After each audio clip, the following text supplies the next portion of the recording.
They say the best wedding gifts are diamonds or trust funds. My daughter said, the best wedding gift is you never showing up. You're a disgrace as a mother. Those words broke something in me I didn't know could still break. Before we continue, please subscribe and turn on notifications so you don't miss the next parts. Where are you watching from? Drop it in the comments and tell me what you would do in my place. My name is Veronica Hale. I am 60 years old, a widow, and for nearly 3 decades I have been both mother and father to my only daughter, Clara. People say single mothers raise warriors. What they don't say is how often you must choose between being gentle and being strong, and how easily children mistake sacrifice for weakness. Claire was always brilliant. At 6 she corrected my spelling in bedtime stories. At 16 she out-argued her debate coach. But she also grew up watching classmates get summer homes and private drivers while I worked overtime just to cover her ballet shoes.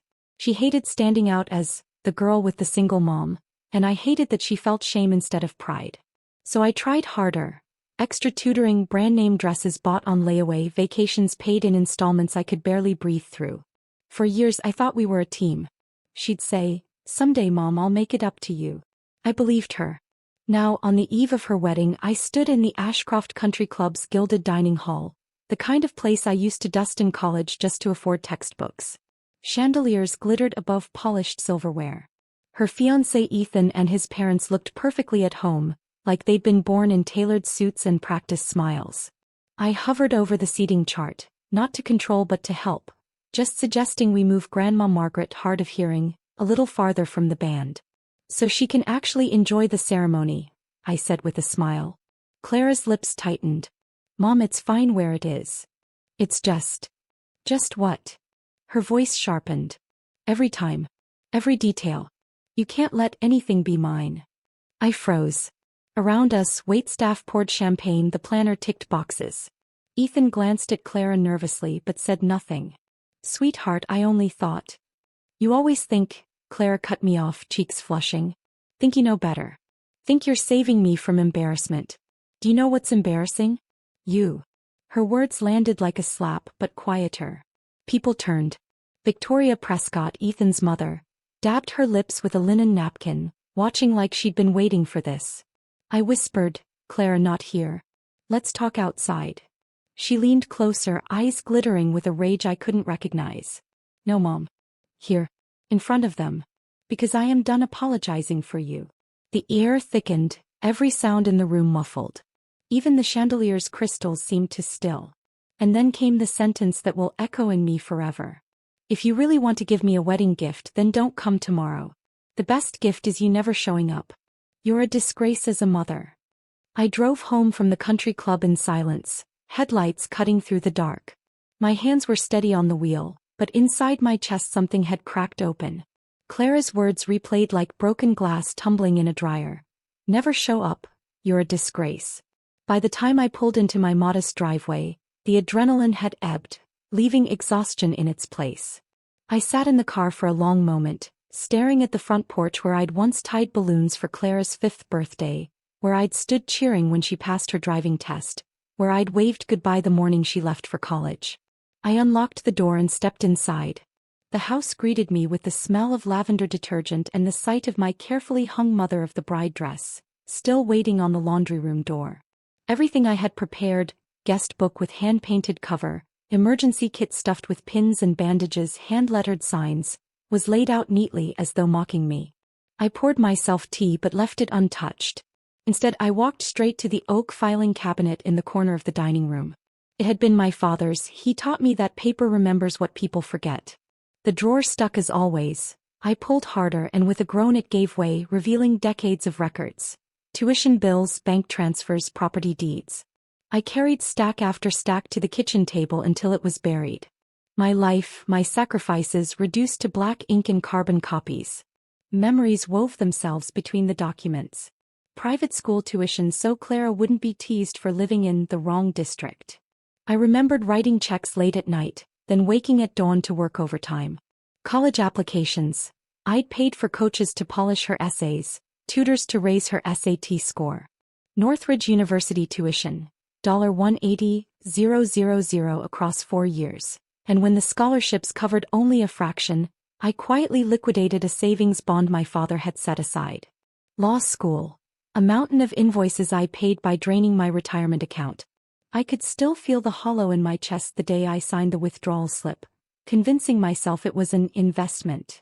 Every page was a reminder. Clara had lived her entire adult life believing she was self-made, while I stood in the shadows stitching her safety nets. And then there was the house.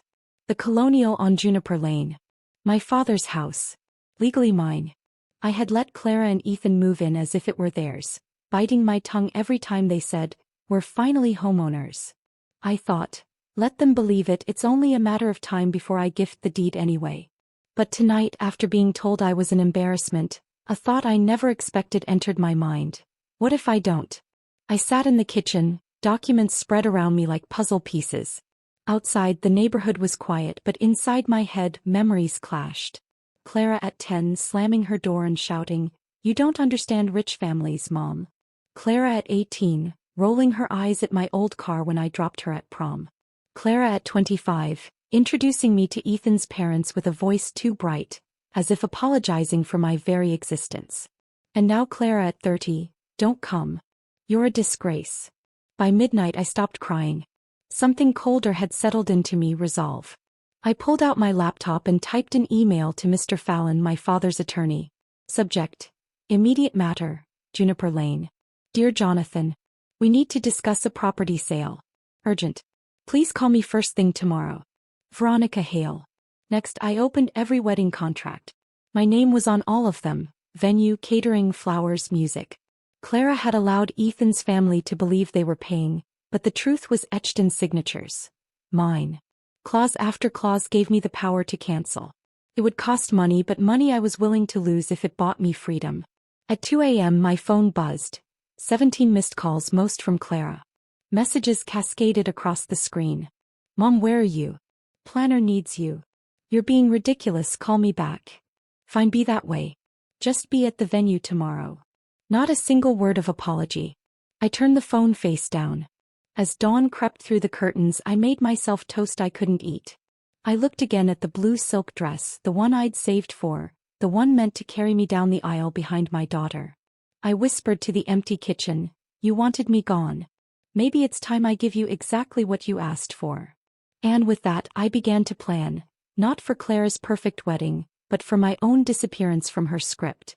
At 7 a.m. my phone lit up. Mr. Fallon's name appeared. I inhaled, steadied myself, and answered. "Veronica, is everything all right? Isn't today the wedding?" "No," I said, voice calm. "Today is the day everything changes. If you were in my place, would you have canceled the wedding or stayed silent?" Before we continue, don't forget to subscribe and tell me in the comments. At 7:01 a.m. I pressed the green button on my phone. "Mrs. Hale, good morning," came Mr. Fallon's steady voice. "Isn't today?" "Not anymore," I said. "Jonathan, I want Juniper Lane sold. And I need every contract clause for the wedding vendors today." He hesitated. "That's a drastic step, Veronica. Are you sure?" I looked at the silk dress hanging limp in the corner. "My daughter asked me for a wedding gift," I said. "I'm giving it to her." By 7:45 I was on the phone with the planner. "Mrs. Hale, will see you at the venue by 10, yes?" "No," I said. "You'll be contacting every vendor and canceling." Immediately. The silence stretched so long I thought the call had dropped. Finally, cancel? But, in 6 hours. Section 7, paragraph 3. I'm the financial party. The cancellation fees will be wired today. But Clara will. Clara made her wishes clear. I cut her off. Proceed. The calls stacked up like dominoes. The florist who gasped. The caterer who cursed. The quartet who asked if it was a joke. The photographer who sighed and said, "I'll clear my calendar." With each "I'm canceling," a strange calm wrapped around me. I wasn't destroying Clara's day. She had already destroyed our bond the night before. I was simply removing the illusions. By 9:15, $30,000 in cancellation fees had drained from my accounts. My retirement smaller, my shoulders lighter. At 9:47 the pounding on my front door shook the house. I opened it to find Clara, still in her satin robe, hair half done, fury painted across her face. "Mom, what the hell did you do?" she shrieked, barging inside. Margot says you called the venue, the florist, the band. Her eyes caught the documents covering my kitchen table. What is all this? I didn't answer. Instead, I gestured at the papers. Evidence. Her hands trembled. You're trying to ruin me. On my wedding day. No, I said evenly. I'm simply honoring your request. You wanted me gone. Well, weddings don't happen without the person who signs the checks. The bell rang again, sharp and insistent. I knew who it was. Ethan, tall and flustered, stepped inside. Behind him, his parents hovered, their country club polish intact but their curiosity barely concealed. Clara? Ethan asked, confused. The venue called. They said. It's a mistake, Clara snapped. Mom's just. It's not a mistake, I said, my voice cutting through hers. The wedding is cancelled. The room went still. Clara's mouth fell open. Ethan's eyes darted from her to me.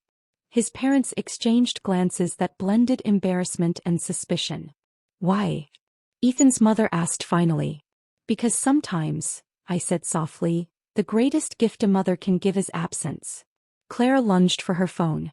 I'll fix this. No, you won't, I interrupted. Every contract bears my name. Every deposit came from my account. And as of this morning, every service is cancelled. There is no wedding to fix. Her phone slipped from her hand and clattered to the tile. For a moment she looked like the little girl who once clutched my leg on the first day of kindergarten, afraid to let go. But then her eyes hardened. You can't do this to me. I already did. The kitchen fell silent, broken only by the faint hum of the refrigerator. Clara stood trembling, Ethan pale beside her, his parents stone-faced. I pushed the property deed across the table. And that, I said, is only the beginning. They thought I was the charity case in the room. What they didn't know was that every check, every receipt, every brick of their so-called house had my name on it. The silence in my kitchen stretched, brittle as glass. Clara stood stiff, her phone abandoned on the floor. Ethan shifted from foot to foot, searching my face for an explanation. His parents, Richard and Victoria Prescott, hovered in the doorway, polite masks barely concealing their curiosity. I gathered the first folder from the stack. Wedding. This, I said, sliding pages across the table, is every invoice and payment for today's event. Venue, catering, flowers, string quartet.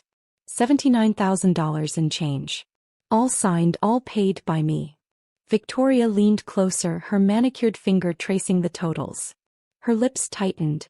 But Clara told us that we were covering most of the expenses, Richard finished, his baritone cutting. Ethan turned sharply to Clara. You said my parents were paying for the majority. That's why he trailed off, disbelief shadowing his features. Clara's flush crept up her neck. I never said that. I just didn't correct them. Which is the same as lying, I said softly. You let them believe I couldn't afford to give my daughter a proper wedding. I set the second folder on the table. Education. Private school when the district was failing. $124,000. College tuition at Northridge. $183,000. Law school at Boston University. $213,550. Every tutoring session, every loan payoff. Covered. By me. I placed the final sheet on top. A loan satisfaction letter. Clara, do you remember the day you told Ethan's family your loans were mysteriously cleared? You let them believe his father had paid them off. Ethan blinked. My dad congratulated you, Clara. You nodded. I thought, Clara stammered, her hands twisting in her lap. I thought it was easier if people assumed that someone else took care of it, I finished. Someone worth admiring.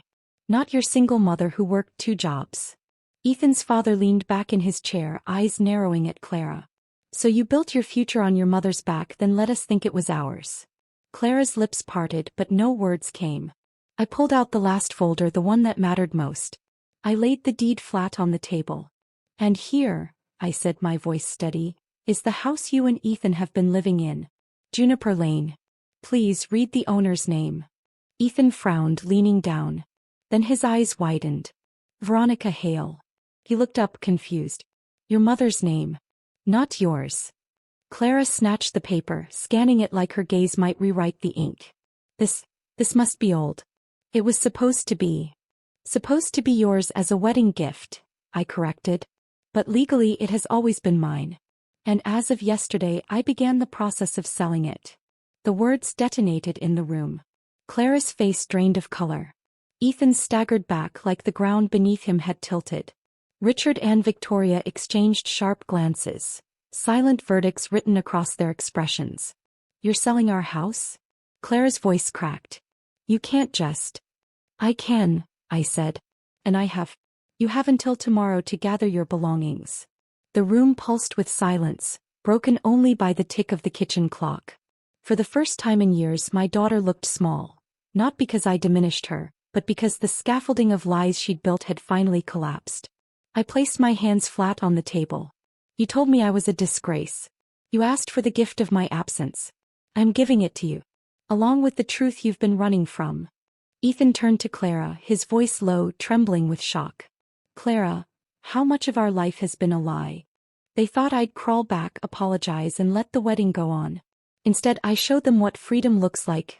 Freedom bought with my own sacrifices. Ethan's question hung in the air. How much of our life has been a lie? Clara flinched, her hands trembling around the deed. It's not a lie, it's complicated. No, I said quietly. It's simple. For years you let others believe what you wanted them to believe. That your father-in-law paid your loans. That you and Ethan bought this house. That your fiancé's family carried the wedding costs.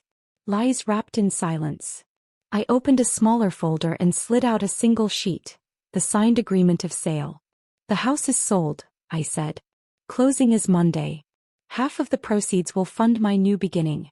The other half has already been pledged to a scholarship fund, for single mothers putting themselves through higher education.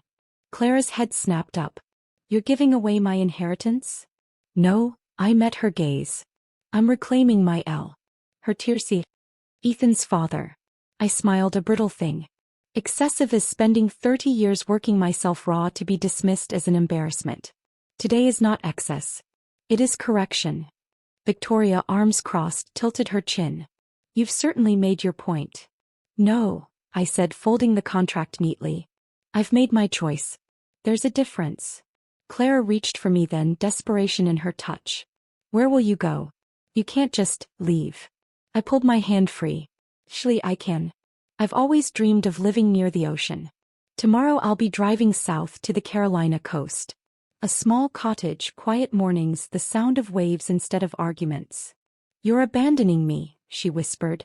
You asked me to, I reminded her gently.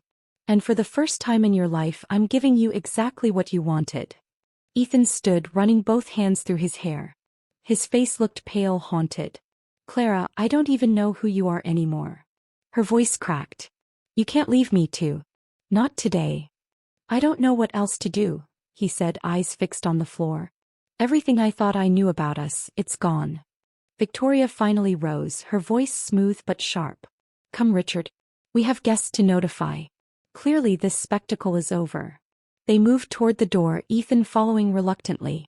Clara stayed frozen in her chair, staring at the papers spread like open wounds across the table. I picked up my small overnight bag from the hallway.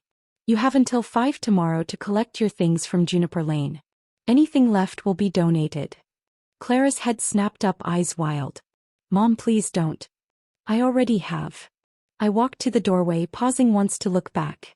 Clara's shoulders shook with sobs. Ethan lingered, torn between loyalty and truth. Victoria's eyes burned with disdain. Richard's expression was unreadable. Actions have consequences, I said softly. It's time you learned yours. I stepped outside, closed the door behind me, and for the first time in decades, felt the weight on my shoulders lift.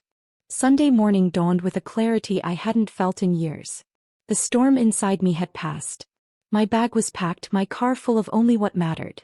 Papers, a few heirlooms, clothes for a fresh start. At the kitchen table sat my mother, Helen Carter, sipping coffee with the calm of a woman who had lived through wars, recessions, and heartbreaks. She studied me over the rim of her mug. You look lighter, she said simply. I feel lighter, I admitted. You should, she nodded. You've carried Clara longer than you should have. Now it's her turn to carry herself. Before I left town I made one stop, the empty house on Juniper Lane. The buyers would take possession tomorrow. For now, the rooms echoed with dust and memories. I walked through each space one last time. The kitchen I had paid to renovate, the living room where Clara once opened Christmas gifts, the upstairs window where she used to sit and read. In the center of the living room I placed a simple wooden box. Inside, a single photograph. Clara at 5 years old, curled in my father's lap, her smile wide and unguarded. Beside it, a note in my handwriting. Every story begins before we can choose. Every life gives us a chance to rise above it. Choose wisely. No signature. No plea. Just truth. By noon I was on the highway, my mother beside me. Mile by mile the past slipped further behind. Richmond by sunset. Wilmington by the following day. And then the Carolina coast. When we arrived at the little blue cottage I had chosen, the sea breeze met me like an embrace. Salt air filled my lungs and I realized I hadn't truly breathed in years. From the porch I could see the dock stretching into the water, herons stalking the shallows, the tide moving with patient certainty. For the first time since Clara's cruel words, I smiled without forcing it. "This will do," I whispered. Helen placed her hand on mine. "It will more than do. It will heal." That evening, as the sun set in ribbons of gold and crimson, my phone buzzed. Dozens of missed calls. Messages from Clara, from relatives, from numbers I didn't know. I didn't open them. But one voicemail caught my attention, Ethan's voice. "Mrs. Hale. Veronica. I don't know if you'll ever listen to this, but I wanted to say thank you. For the truth. For the courage to stand up to lies. I don't know if Clara and I will survive this. But I know I'll never see you as a disgrace. I see you as the strongest woman I've ever met." I listened twice. Then I deleted it, not because it didn't matter but because it had already given me what I needed. Closure. On the dock that night, under a sky filled with stars, I thought about Clara. I wondered if she would open the box at Juniper Lane, if she would see the picture of her younger self and remember the mother who had sacrificed so much. I wondered if she would understand the note or if denial would swallow it whole. But I also realized it no longer mattered. I had done what I could, given her truth, boundaries, and one last chance at reflection. The rest was hers. For me, the tide had turned. I was no longer just a mother defined by sacrifice. I was a woman rediscovering who she could be. They said I was the worst mother anyone could have. Maybe in Clara's eyes I was. But on that dock with the sea whispering possibilities, I finally saw myself clearly. Not a disgrace. Not invisible. Just Veronica, strong, whole, and free.